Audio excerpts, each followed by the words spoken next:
We ain't gonna get through this video without a Red Bull because, you know, I love how I say that y'all gonna get a video on Wednesday and it's Thursday.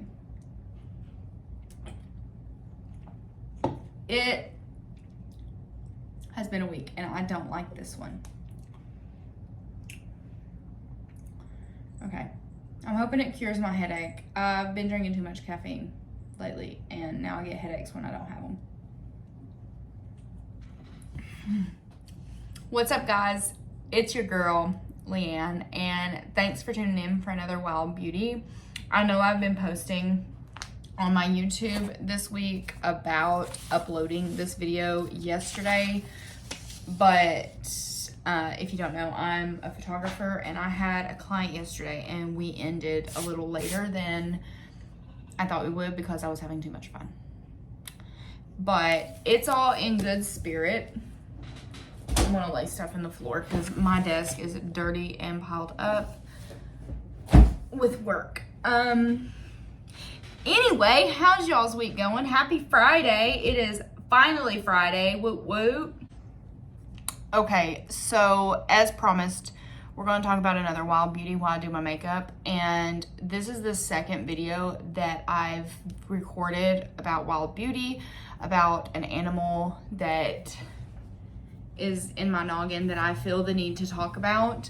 Last week we talked about axolotls, and the one reason I wanted to start this series on axolotls is because I own axolotls and I get a lot of questions on what they are because most people haven't heard of them. They see them, but they haven't really heard of them. So I also wanted to have that video so I could just send to people that ask. But I'm also going to warn y'all, I'm not going to do much makeup today because we're just going to go to the Mexican restaurant. How are we liking? I don't really like this side of my office. We need to do something like back here. I've been telling Adam for weeks that I need something over there. Like, we put my Akutski sign on the other wall and it needs to be on this wall, but there's no plug-in for it. But if y'all have any tips on what I should put back here, let me know. I kind of want to find some vintage, like science-y art for that wall. And then like the wall over that you can't see, my Twitch can see that wall. So I think I want to do that, like my geeky, nerdy, gamer anime wall. I think that's what I want to do over there, and then have y'all looking at whimsical, well, I can't have a curtain there, I can't even have blinds there because of cats, but I kind of want to do like a science geek, you know. This ain't what y'all are tuning in for, but y'all let me know what I need to decorate because I don't even know where I'm going to go with this, but my decorations are like right here and over there. So this room isn't completely bare, but I've been focusing more on my living room that doesn't have a couch or chairs. It's got a papasan chair with a cushion. Yeah. So if you're new here, hi, welcome. Thanks for tuning in. Thanks for watching. I really appreciate it. I have a very small YouTube channel and I'm trying to be consistent because a girl that I worked with temporarily when I was like traveling told me that her rule of thumb was consistency, and let me tell you, I will try my hardest at consistency, but I can't guarantee you with my busy schedule that I will be consistent on the day on the dot. So I'm gonna apologize right there. It's not that I don't want to sit down and film, it's I work 2 jobs, own my own business, and have like 20 different animals. And then I drive an hour and 15 minutes every day to and from work and school. So it ain't you, it's me. And I'm trying to fit this in because I want to start combining my love for makeup and my love for animals, if that makes any sense. I don't have a makeup wipe, so my eyebrows are gonna stay. But just another disclaimer, if I'm looking down like this, I'm reading my notes that I'm about to get out. And I also type out my notes because of carpal tunnel. There's my puppies. Let's set her up. Takes me like 6 minutes to get set up for you guys. And this animal isn't going to take long to talk about. Also, I don't really think that I've talked much like about myself and why I want to do this. I have always wanted to do something with animals, but I kind of got freaked out when I saw the price of veterinarian school, and I was like, no. So I took a little bit of time off from animals, and I kind of got really sad. And now I'm trying to rekindle the love that I had for animals that I did when I was like 10, 13. I'm not saying like I dislike animals, but it was just a very dark time in my life because I always wanted to be a vet, an exotic vet at that, and a livestock vet. And those dreams were crushed, you know, just crumpled like a can. So this is my way of rekindling that little spark in the little girl that I was like forever ago. So that's why I'm doing this. Okay, without further ado, I'm rambling too much today because I'm so tired and I can't keep focus with y'all.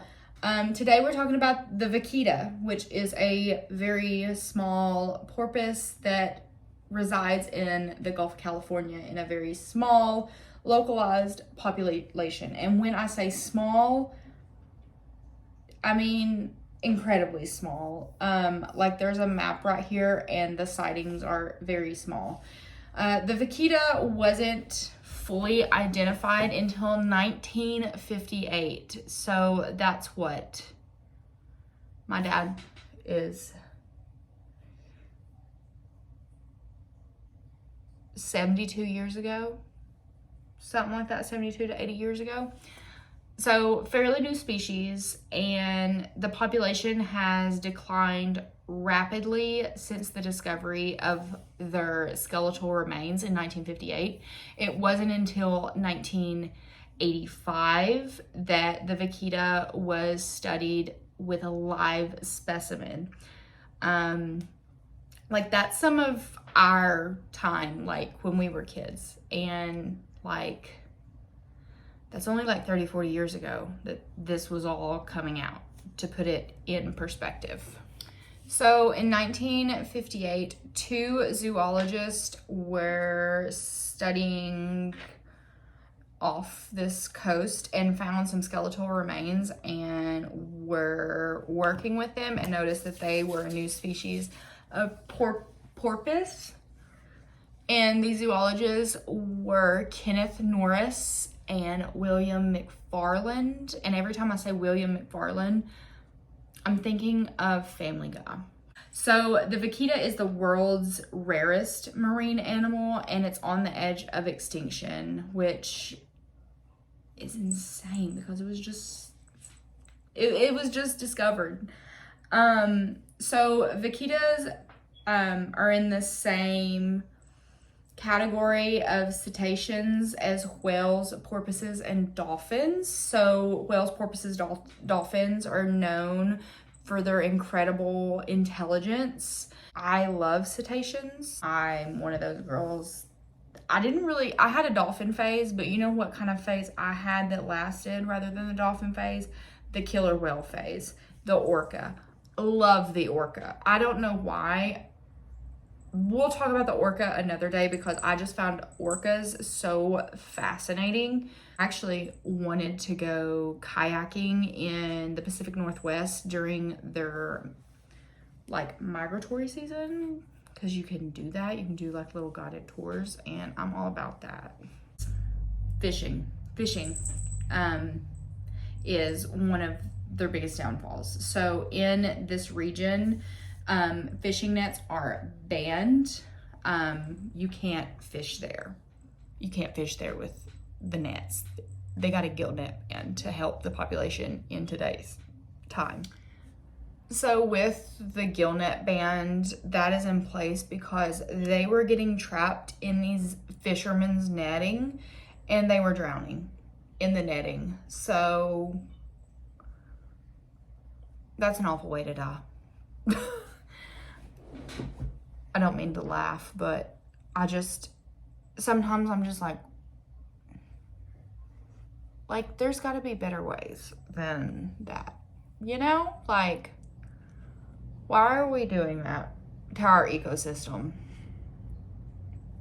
Like, they were just discovered in 58 and now there are 10 individuals left. How? Okay, so I'm going to talk about the physical attributes of vaquitas for just a split second. Vaquitas range in size from 2-foot individuals to 4-foot individuals. I'm assuming the 4-foot individuals were male. So they're very, very, very, very, very small for delphinoids. I'm sorry. They're the shortest species. So they're a very tiny cetacean.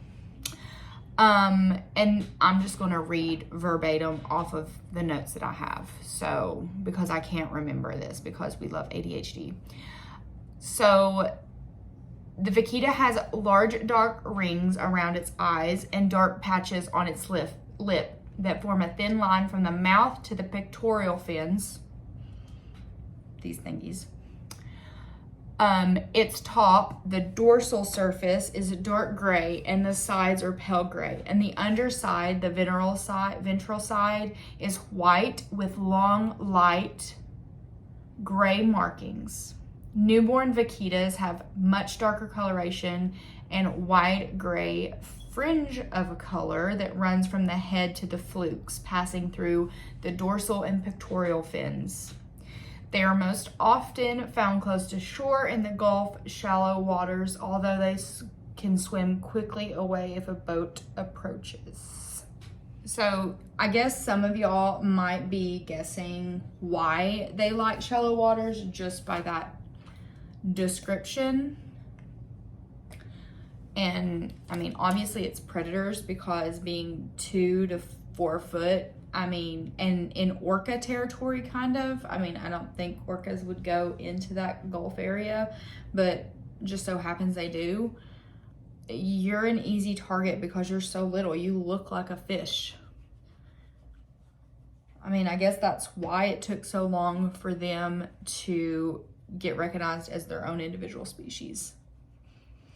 But they're freaking cute and we're letting them die because of human interaction, which, I mean, I know that's really hard, but I just feel like there's better ways to go about things in the world than the way we are. And I think this is just me going on a conspiracy theory rant, but what if the ancient civilizations did the same things?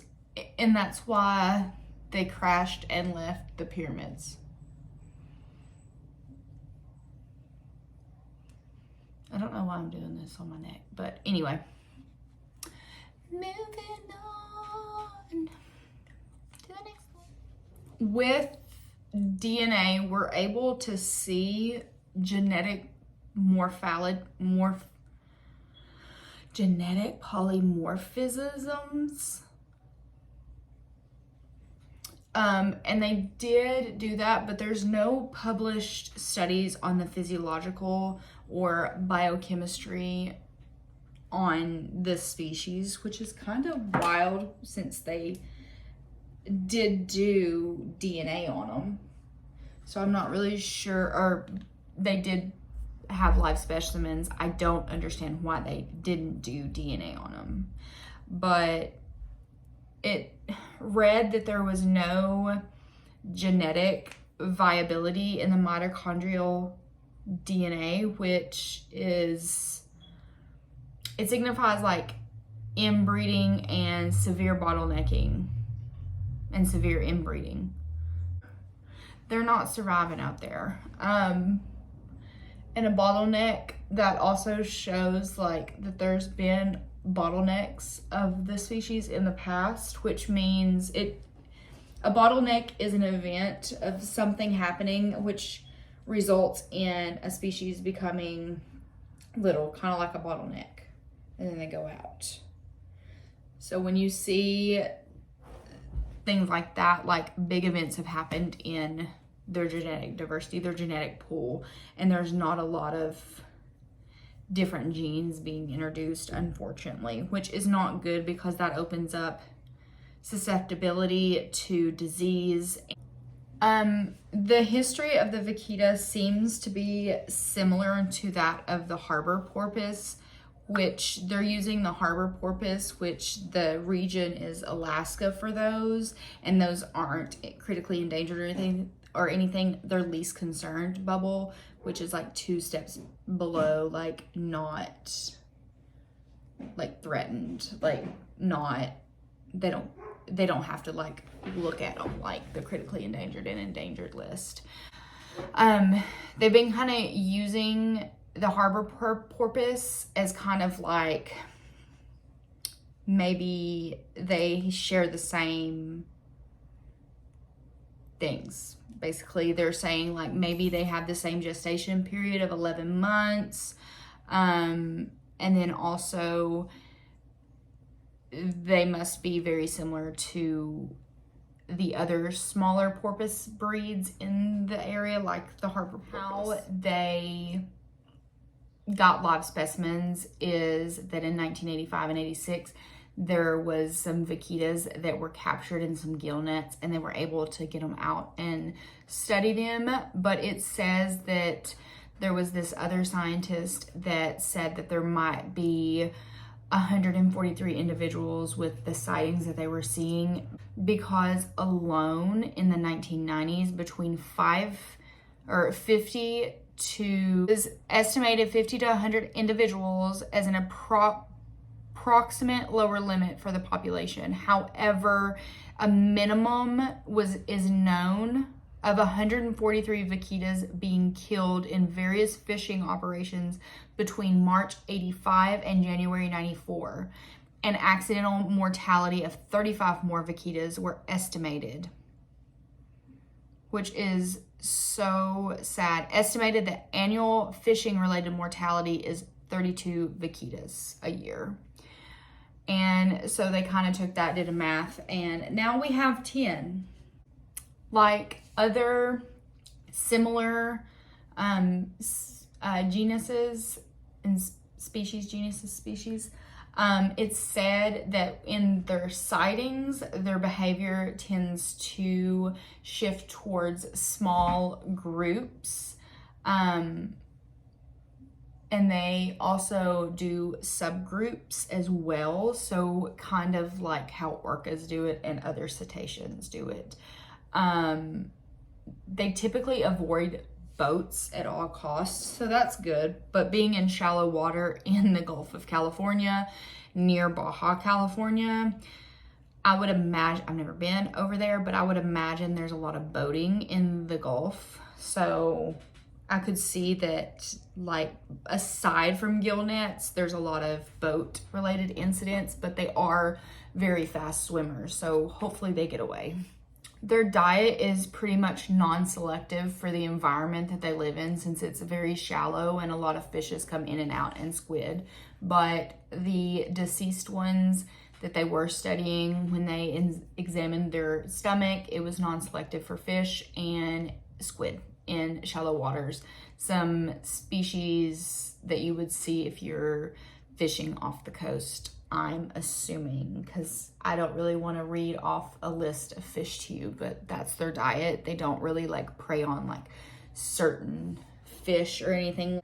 They live alongside dolphins and a bird's whale, and the sightings doesn't really have anything, like they don't really fight along other porpoises. They just kind of keep to themselves. However, other than gill nets, the vaquitas also have to worry about sharks, because a fisherman in this draft was talking about how when he pulled up sharks, there was pieces of vaquita in their stomachs. and they also pulled up vaquitas that were deceased in the water that were attacked by sharks. I talked earlier how parasites and disease will run rampant in an inbred population, making them more susceptible to being ill. It's just not a good thing being inbred and being infected. Trematodes and other barnacles, just like everything else that has things, they were found on the vaquitas and in them. Nice. Kind of cool thing, there was a nematode inside the vaquita that was a minor but not major enough to be indicated a new species of trematode, so that's kind of cool. Okay, I know that was kind of boring for the most part, like the last little bit, but we're going to get on human impacts now, which is why we're here. We're here to talk about why they die now. So aside from gill nets and stuff, and we'll talk about that, like what the gill nets are used for and which fish they're catching, they're gonna kill this whole population out. Anyway, aside from fishing nets, we also have to think about runoff, climate change, water warmth, and all of that. But the biggest thing mortality-wise is fishing gear. They die sporadically, or they... Hold on, I got it. So the fish that these fishermen are setting nets for are called the totoaba. I've never heard of that fish. But they were setting these primitive nets, and then they noticed cetaceans getting caught in their nets, like dolphins and vaquitas and other porpoises that weren't supposed to be there.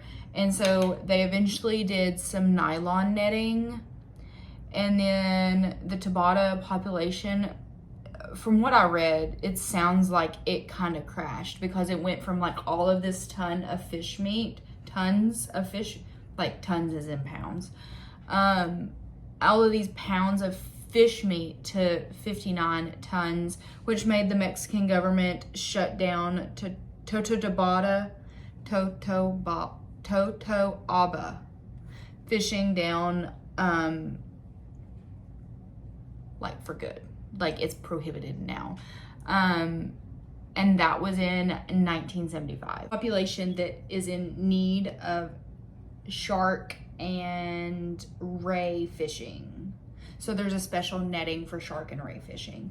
So that's the other one, and that fishery continues for mackerel, small shark species, and stuff like that. So that's another one that's like more recent, is the shark fishing with those types of gill nets, because I guess those gill nets are different than the Totoaba gill nets. I don't know nothing about deep sea fishing. Also, shrimp tawls, TAWLS, is one that was reported to have caught baby vaquitas. And I mean, if a regular size vaquita is 2 to 4 foot long, a baby's probably like the size of a fish. How big's a dang baby? Aside from pollution, fishing, and pesticide runoff, the main thing is fishing. And gill nets is killing off the population, but there is a ban in their proximity and of their habitat that you cannot toss gill nets there. They're 2 to 4 foot long. There's 10 individuals remaining. However, they're a very elusive species, so we're only one notch away from being completely eradicated. I just want y'all to understand that things are going away. And to put it in perspective, I was watching this scientist give a speech a couple weeks ago on Instagram. And one of the things that he said was almost your large percentages of animals are a domesticated species now. Like, I think it was like a percentage of only 10% is wild animals because of human interaction. I mean, I'm not saying like dogs, cats, birds, like parrots and stuff are bad. It's just kind of sad that more people don't want to catch on to that. Like, only 10% of the world's population is wild animals. Like, even if it was like a bigger percent, that's a world of population. And domestic fowl, cats, dogs, cows, horses, sheep, pigs, goats, that makes up the majority of animals nowadays. That, to me, is insane. Like, there's going to be people that are watching this video that are never going to see a tiger. They're never going to know what these porpoises are. These things are going to be a thing of the past. Like, I just want to make awareness, not necessarily like teach you all about vaquitas, all about like axolotls. I more so want to talk about them so they can get awareness, so people are like, oh my goodness, like this is awful, like how can we help, like stuff like that. Like, I just want to bring awareness and videos to things that y'all don't know about and I like reading on. So I hope that you enjoyed this video, and if you have any feedback, constructive criticism, leave it in the comments below. I do read comments and I try to comment back to you guys, and I look forward to talking to you next time. So I think that's the ending. Sorry this makeup look wasn't the best. We'll get an animal where I'll just do a full makeup look. Does that sound good? I think that would be cool. And I also think I'm gonna do Wild Beauty. I'm gonna start doing it, like filming on Monday and scheduling it to post on Wednesday. So it's Wednesday's Wild Beauty. Does that sound good with y'all? I hope so. Anyway, I'll see you later. I'm gonna go eat pollo con queso and some margaritas, so bye.